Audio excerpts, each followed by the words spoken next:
some protective work cream. I don't often work down this neck of the woods. Let me lock the van because I'm not entirely sure of the safety of this neighbourhood. Not that I'm questioning it, obviously. Right, I do know one job that's got to be done is, in fact, I can show you. This trunking here, that's got to go.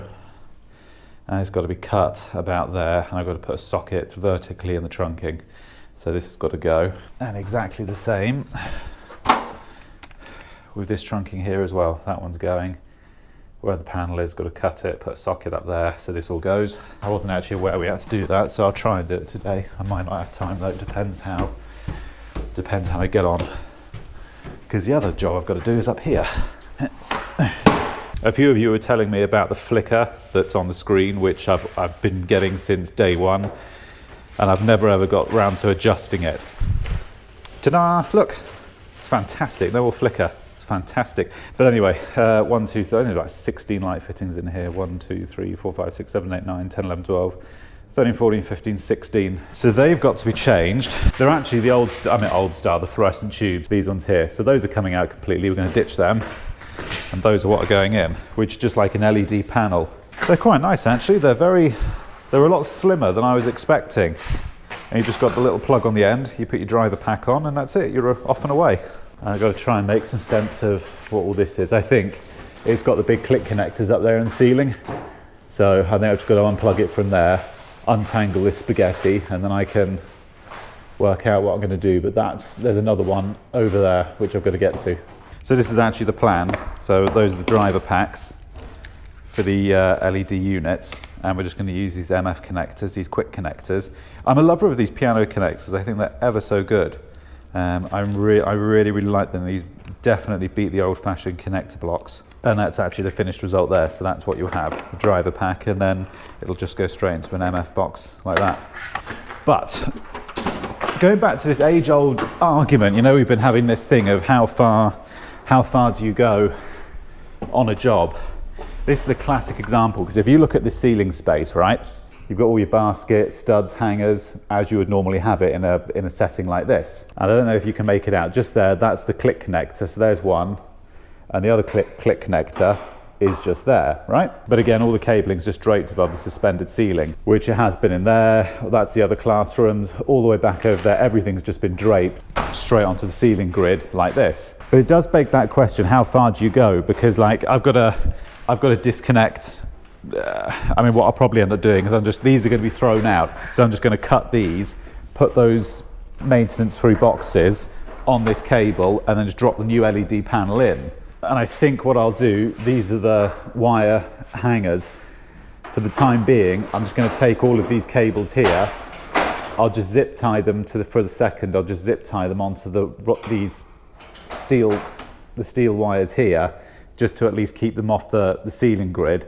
And then once I finish at the very end, I'll just go around and I'll just put a stainless steel zip tie on each of them just to hold it off, just to hold the cabling off the ceiling. This is a classic example. How far do you go in these sort of situations? Because I'm not a lover of, I'm not a lover of leaving cabling on the ceiling grid just because I don't know, something just doesn't sit right with me about it, and it's bad practice to do it anyway. But again, I mean, where do you start and stop in a situation like this? You know, it's, I think for me, it's a question of you neaten it up as best as you can with what you're doing.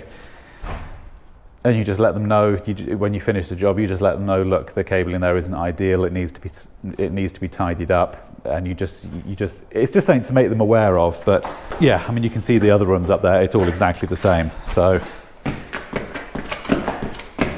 it's a very sticky floor. They've had the carpet tiles up. Okay, so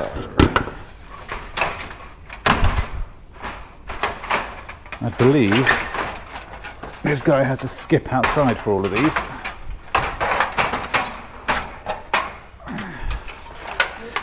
Okay, that's one.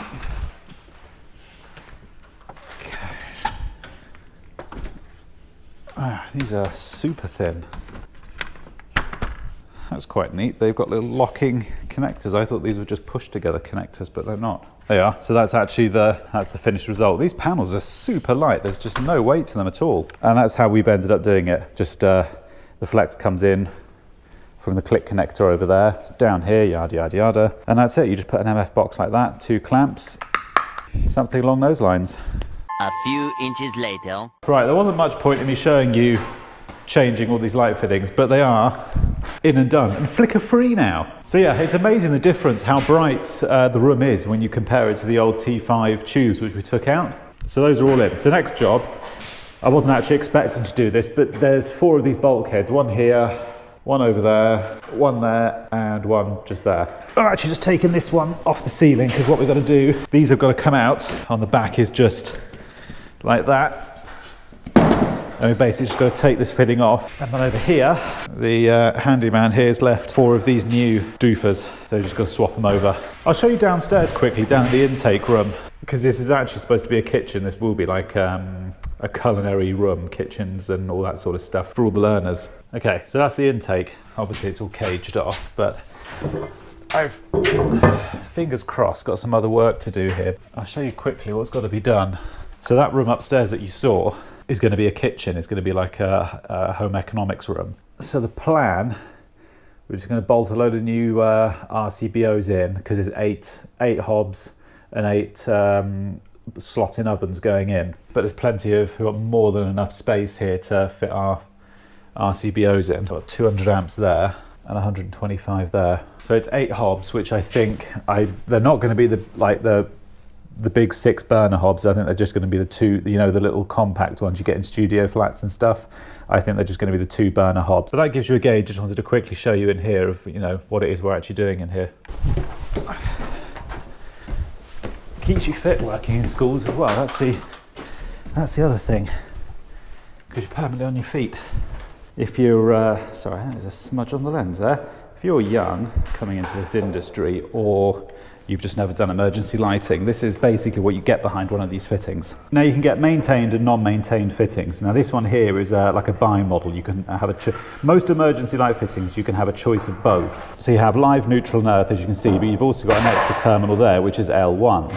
And then there's the backup battery, which charges up from the mains. And then if the power fails, the fitting just runs off the battery. So you can have a choice whether you want the light fitting to be just an emergency fitting, so that when the power is on it's just a green light, or you can have it using this terminal here, that the fitting comes on when you turn the light switch on, so all the other lights come on, but it'll also bring on the emergency light as well. And all you do is you bring your switch wire into that terminal there. But there's not a lot to them.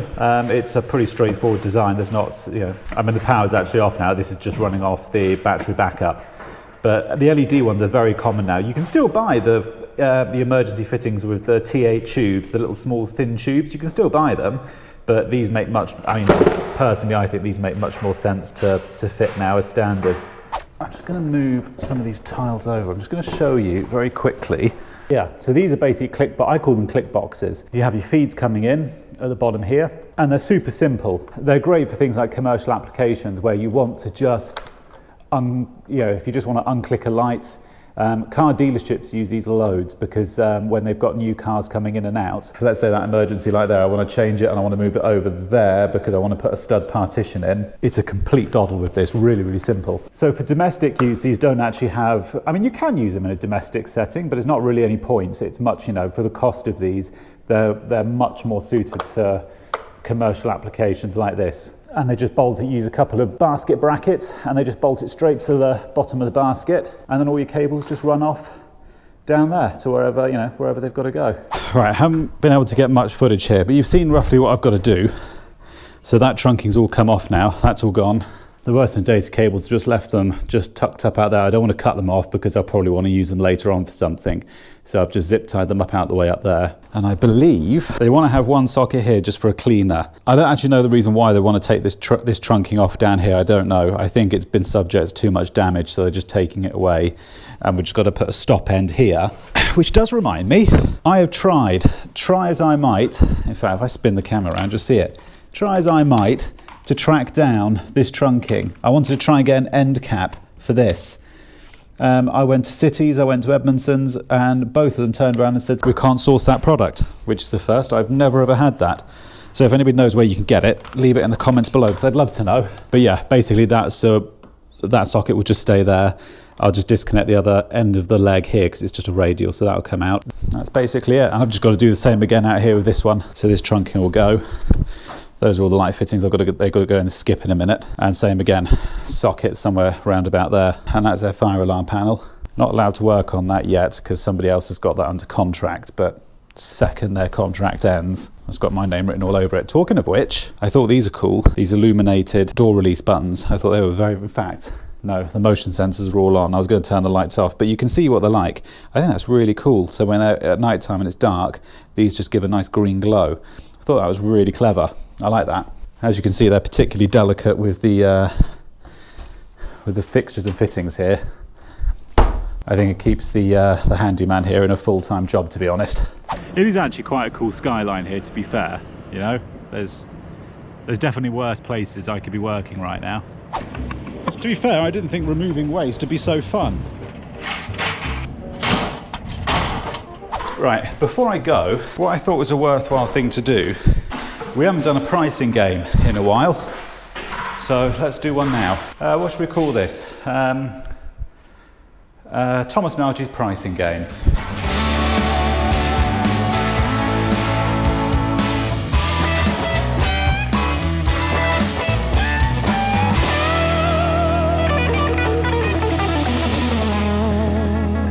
Thomas Nagy's pricing game. So, as you know, this is going to be a home economics room. So this was a classroom, they've now gutted it, it's going to be HE room. So we've put the LED lights in, emergency lighting's all gone in today, so that's done. So that piece of trunking has to move there. So everything within it, we shift over. So that's the first job. There's going to be a teacher's desk here somewhere, okay? So she's going to sort of sit here, overlooking the classroom, okay? While they're all cooking and shit, right? I'm saying that for a reason because I'm going to come back to it because that's quite important. Over here, this trunking is going to stay, okay? There's going to be sockets in there. There's going to be a sink here somewhere. I'll take you downstairs very quickly and you can have another look at the intake downstairs. But basically where these floor boxes are here is there's going to be 600 worktop here running all the way down. And there's going to be a 600 worktop coming out here where these sockets are here. And there's going to be another one there. So there's going to be 600 top here, 600 top coming out, another 600 top coming out here like so. All right. Now within each of these sort of offshoots, if you want to call it, we're going to put, there's going to be 8 hobs, 8 ovens and 8 double sockets, okay? So each hob and oven and socket is basically going to be on its own 32 amp ring. The hobs are going to be the two hob induction hobs, okay, or ceramic hobs, haven't decided yet. So there's going to be 1, 2, 3, 4, and then 5, 6, 7, 8. So you can have 8 hobs, 8 ovens, and the ovens are just going to be the 13 amp slot-in conventional fan ovens. They're not going to be anything special in here, and the same with the hobs. Nothing fancy, just the little 2-burner hobs. And then above each worktop, because I actually don't know what units are going in, but it's going to be a 600 unit, and I'm guessing there's going to be a splashback here, and there's going to be probably a piece of dado trunking or something with a socket in it. Something along those lines. I'll leave a plan on the screen now, and you can see roughly what it is they've got in mind. And there's going to be 2 microwaves going in. But the main bit, okay, is over here at the teacher's desk. There's going to be like an MK grid switch. Probably somewhere here actually. Now the idea of the grid switch is that each oven, hob and socket can be switched off using a contactor here. So she's going to have, you know that job we did over in Gloucester Terrace where I did the contactor for the oven? Do you remember that one where we did the contactor? I'll leave a link for it on the screen now. Well, we're doing exactly the same thing here, but you're going to have 8 contactors, okay? So there's going to be 8 switches because basically the teacher's sitting here and she needs to be able to turn off each bay, if that makes any sense. So you press a button, it turns off everything in that bay, so the oven, the hob and the double socket. So there's going to be 8 of those, and the contactors are going to be downstairs at where the intake is. I'll show you that in a second.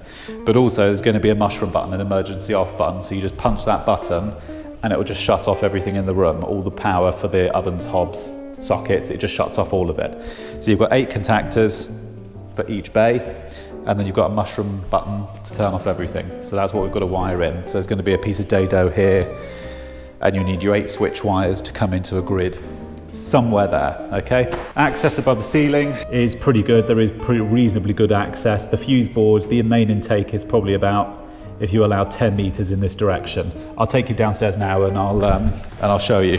So that's the plan for up here, okay? So that's what we've got to fit up here.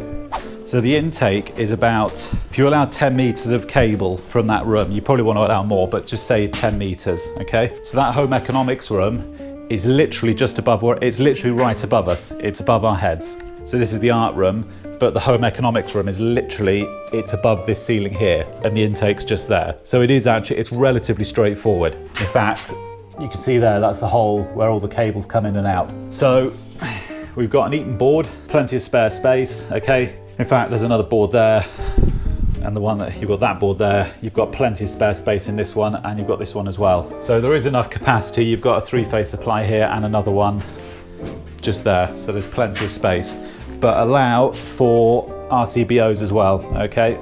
Now in terms of fire, there's a separate fire alarm company doing the smoke detection upstairs, so we haven't got to worry about that. But that's what we've got to worry about, that bit there.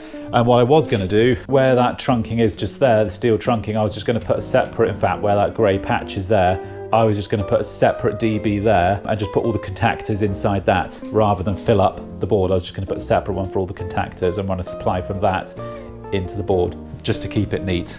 But that gives you a gauge of what's going on in there. So that's basically it. I don't think there's anything else I've got to show you up here. There is some other work here I've got to do at some point, but that's for another time. But I think we're about done here. So yeah, leave your comments below how you'd wire it, any thoughts, any feelings, your price, what would you price for it? I've already priced it. I'm about 80% sure I've got the job. It's not in the bag yet, but on the fact I'm already here doing the lighting, probably would indicate I'm doing the rest of the work here. So leave your prices below, thoughts, feelings, how you'd wire it, problems, issues, chuck it all in the comments below, because I think it's good for people to get a feel, you know, if you're helpful like this and you can leave your feedback and thoughts, I think it helps everybody else as well. Because I think when jobs like this come along, I think a lot of people are scared to say they don't know, you know, because I don't know exactly the ins and outs of how I'm going to do this. I've just priced it as a ballpark. And when the kitchen and everything, when that all gets fitted in, you'll just sort of work it out as you go along, which I think with most of these sort of projects, you just kind of work it out as you go. But leave your thoughts and feelings below, and yeah, we'll touch base on another video. Now, out of everything in my arsenal, best tool is this. Yeah, I bought this for, I think it was like 130 quid. It wasn't, for what it was, it's not mega bucks. But I like it just because it's so portable. It's such a small little portable tool. I mean, all right, if you batter this every day, you'll probably kill it because I don't think this is designed for proper commercial use. But a little 5-litre tank, you know, and it's just, it's light. That was the main reason I liked it. Just for the record, all right, not sponsored, all right? I'm just saying, as soon as you say you like something, apparently you're sponsored. I'm not. I've always wanted a little onboard compressor for the van, and this was perfect, you know? All right, I mean, you're not going to be able to spray fence panels with it and stuff, but I mean, just for cleaning off and stuff, this is ideal. But the main reason I wanted just the size, because it was just an awesome, for the size of it, it's perfect. It just slots in the van. So that was the first thing, but the other one was this. I don't actually keep this on the van because it's just too cumbersome to cart around. I've just got it on the van for today. But this is just an example of, you know, when you've got that and you haven't got any external power, you just plug into this. So I was actually using this most of the weekend, but it's a fantastic piece of equipment. I properly like it. I think you can pull about 3 kilowatts from it. I don't know how long it lasts for when you're pulling the full 3 kilowatts, but at the moment it's just got just over half battery. A good piece of equipment. And you just charge it up with the 3-pin adapter, 3-pin IEC lead straight in there. So yeah, the compressor, that normally stays on the van. All the attachments, I just leave them in there like that. Tyre inflator. That's it, and they're just there if you ever need them. Not looking too shabby at the moment, you know.